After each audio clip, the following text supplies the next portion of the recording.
You've been in politics in Hungary, part of the Hungarian parliament.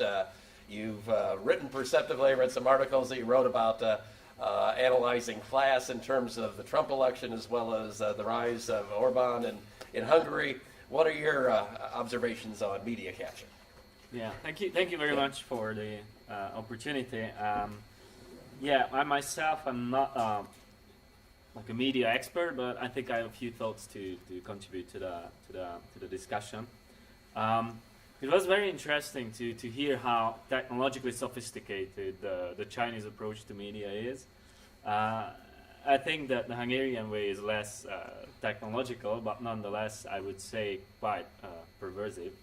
And there are estimates that by now 90% of media outlets in Hungary are controlled by the government, which is a very, very significant development, considering that just a few years ago it was a more or less pluralistic media system that we had in the country. I wouldn't say that every media outlet was independent. It was you had politically driven, power-oriented media outlets in Hungary from the system change, from the regime change on, from the early 90s on. But you also had public service, and you also had a significant share of profit-oriented media outlets, most of them owned by foreign Swiss, German, Austrian media corporations. So this resulted in a rather pluralistic media system, but this has dramatically changed over the last couple of years. And I found that Stiglitz has contributed to this booklet by Sima on media capture, and he differentiated between 4 different types of media capture, and I found that very useful because I think all of them are happening in Hungary. First, he's talking about censorship. And you would think that this was a thing of the past, of the socialist past, and certainly its relevance is not comparable to the system of socialist censorship before 1990, but it's there. Fidesz established a new.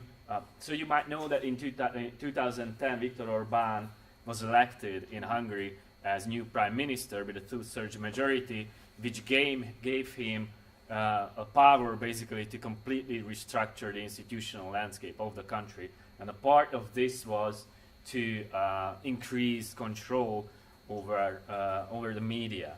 And one of the very first steps was to create a new media authority, which was seen by many as a tool to increase or reintroduce censorship. And indeed, there are some vague phrases in the law about that the media must not offend the majority of the population, for example, or that it must serve the community.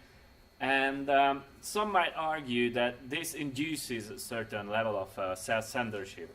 But I would also argue that this is meant to create a deliberately vague environment, and there are also quite hefty fines that the new authority can use if one violates these newly established principles, and people are afraid of getting fined. So this is the new system of censorship. But I would say that this is still the least important way of capturing the media in Hungary. There's another aspect which Stiglitz has called cognitive capture, which is basically people behave in a certain way. They perceive their own interests in a certain way that does not necessarily collude with the public interest. And let me just give you one example. There is an online media outlet, the most popular one, which is owned by a Hungarian financial investor who also happens to be in close relationship with the post-2010 Orban government. He lobbied heavily for the restructuring of the Hungarian financial sector, and as the media sector, the financial sector was owned by foreign investors mostly. So this Hungarian guy was lobbying to kick out some of the foreign investors so that he can increase his own share. And through various measures, the government has aided him. Of course, this went against existing property rights. And this was quite a nasty procedure trying to force out some of the investors. And this financial investor was heavily implicated in this. And now journalists have started to write about this, how this goes against the law, how this goes against the constitution. But the very media outlet that was owned by this guy has not written a single word on this. So this would be a typical case of cognitive capture, I would say, where people are not, they don't dare to go against what they perceive is the interest of the owners. A third type of control is basically financial incentives, and the state has multiple ways to interfere in the financial incentive structure of the media, and perhaps the most important is state advertisement in Hungary. And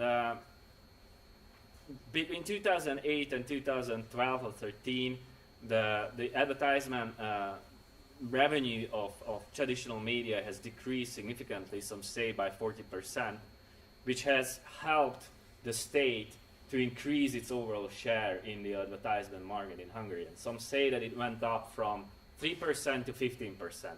Now, 15% of the advertisement market is directly linked to the state. It gives a significant leverage to control what's written. And what's more important, even private investors see they look where the state is advertising, and they think that they should follow the state. So the state is sort of indirectly also governing the market, because private investors, private advertisers, they fear that if they advertise in the wrong media outlets, they might get fined, or they might get in trouble. So state advertisement is a crucial thing here. But there was another case, which was another way to interfere in the financial incentive structure, when the state hindered the merger of two important media conglomerates in Hungary, both foreign owned, one a Swiss, one a German company, owning significant chunks of regional and national media outlets. Now, the newly established media authority said you cannot do that, and these foreign investors thought that, well, they cannot increase their profitability in a way as they would want to, so they started to sell their assets, because the state interfered in the profitability of their companies. And this leads to the fourth, and perhaps I would say by far the most important way of interfering in media in Hungary, which is ownership. But as you can see, the state, through various measures, aids the private investors who he sees as friendly to the government. This hasn't started in 2010.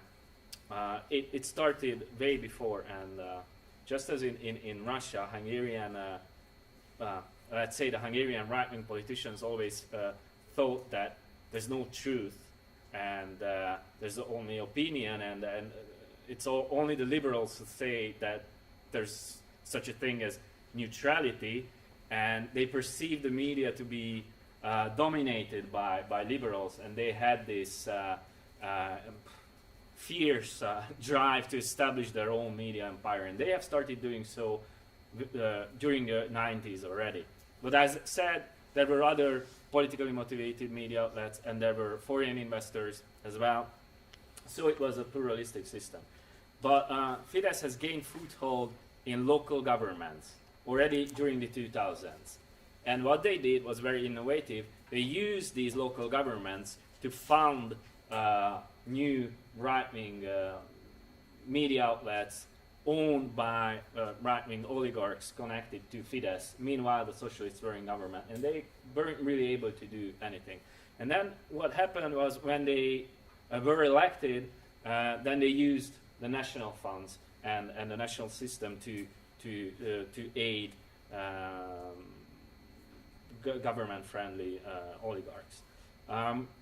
So the result is that by now, around, as I've said, around 90% of media is either owned or directly controlled by someone related to the government, which I think significantly influences the chances of getting rid of this authoritarian regime that we have in Hungary. Okay. Liz, you've focused a lot on Brazil. Well, it's hard to be optimistic if you're Hungarian. Well, of course there are signs of hope, and I've just read a piece of news that the last remaining big foreign investor in the country, who are basically the only ones who pursue a purely profit-oriented logic, which is good for pluralism. They are increasing their profits in the country, which is to me quite astonishing, because there was another German investor owning another major commercial television, and they were successfully kicked out by the government. But this other one, RTL, they managed to stay, and part of the reason was that they are refocusing on online media, and obviously online media is a double-edged sword, because it erodes the profitability of traditional media, which is a concern, I think, but it also opens up new possibilities, and the biggest remaining, or the most significant remaining pockets of resistance, so to speak, are in online media in Hungary, partly foreign owned, but there are also new media outlets emerging, and this is another sign of innovation, that are trying to run a new business model based on micro donation and microfinancing, and they again can use online fundraising tools to get the funds necessary. Of course, the online advertisement market is also harder to control, because you have international advertisement agencies. But again, the problem is that large chunks of the population don't really have access to online media, and especially small little towns outside Budapest, outside the capital, they only have access to media either directly owned by the state or controlled by right-wing oligarchs. So the question is if online media and a few remaining independent media outlets can generate enough impetus to create political change, and I think a political change will be needed to again restructure the media landscape, which is so biased by now. So I think that's it's a very absurd situation that you have to use the state and massive state involvement to recreate sort of a more independent and more pluralistic media. I don't know how to do that, but I don't think that without state and without political change, it would be possible in Hungary. But there are signs of open pockets of resistance there. Well, there are definitely ways to help private independent media to get stronger in countries like Hungary, and that has started to happen, and I think that's still crucial, and that must be part of the solution in many forms. It can be print media, it can be online, but I had this feeling that there must be institutional or public or political approaches to the problem as well, because the Hungarian state has ways to spend money that I think there's just no way to match it on a market basis. So there's no profitable entity that could spend comparable amounts of money on communication as the Hungarian state does. So there's the Hungarian state advertisement, which is the last year they spent the amount of money, almost the same amount of money as the previous pre-2010 socialist government has spent over 4 years of time. and they spend an equal amount of money on the so-called public service media, which is directly censored from the party headquarters. So it's an immense amount of money, and I mean, I'm not a media lawyer, but there should be ways to try to influence and try to curtail the state's role in the media market. Especially, I think through the European Union, there should be ways to try to stop this. And these are new things, and I understand that it takes time to learn the nuances and come up with solutions, but neither should US nor should European politicians be afraid. I mean, you are anyway portrayed as the failing, the decadent Western powers in Hungary, so it cannot really become any worse. So Okay. please be more courageous. More questions? No questions? Dean? So, some U.S. governments are interested in the internal approaches to issues related to democracy and free expression more than others. And I think it's fair to say that for the current administration, this is not a priority. So just to get a sense from, and in some cases, I would say that there's a certain identification and a degree of legitimization that some of the authoritarian governments feel by their perception of what's happening here. So I'm curious, maybe to our friends in Hungary, but for anybody, how it looks from your perspective. Well, It's okay, we still have freedom of speech.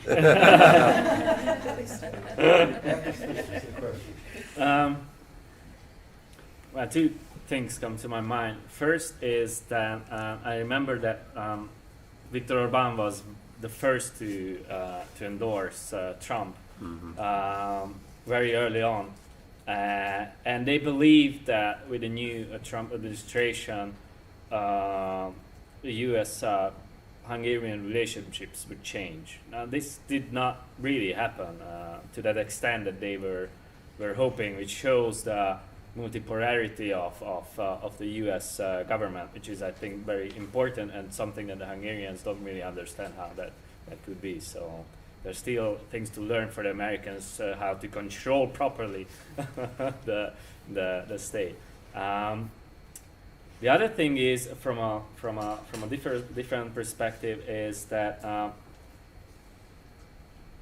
now having spent 5 months here is I was really I would say shocked by the manifold parallels between Hungarian and U.S. politics, and obviously there's learning on the Hungarian side from different political actors and campaign managers, but there are also parallels in the political economic background that induce certain kind of political maneuvering that is not directly related to the media, but obviously this happens using media, and the more favorable the media environment is to fuel hatred against migration, for example. You need a certain type of media to be able to do that, and in Hungary it's there. But you also need to have a population that feels this kind of, I don't know, existential and psychological threat, feeling of being left behind. And when I was traveling around West Virginia, I really felt that there are important similarities in the ways the industrialization impacts people there and impacts people in Hungary, and creates a political momentum for politicians in alliance with media oligarchs to create a kind of political supply that resonates with the fear of these people. And this is something that is happening in the US and in Hungary to a much so to an extent that I haven't experienced in other Western European countries. I don't know that this has answered your questions. These were two impressions I had, but just getting back to the multipolarity, I think that this gives us hope as well. And as I've said previously, I think, Hungary is member of the NATO, just to say one thing. So I think there are diplomatic ways for the State Department and the US government to influence the behavior of not just Hungarian politicians, but oligarchs in alliance with Hungarian politicians.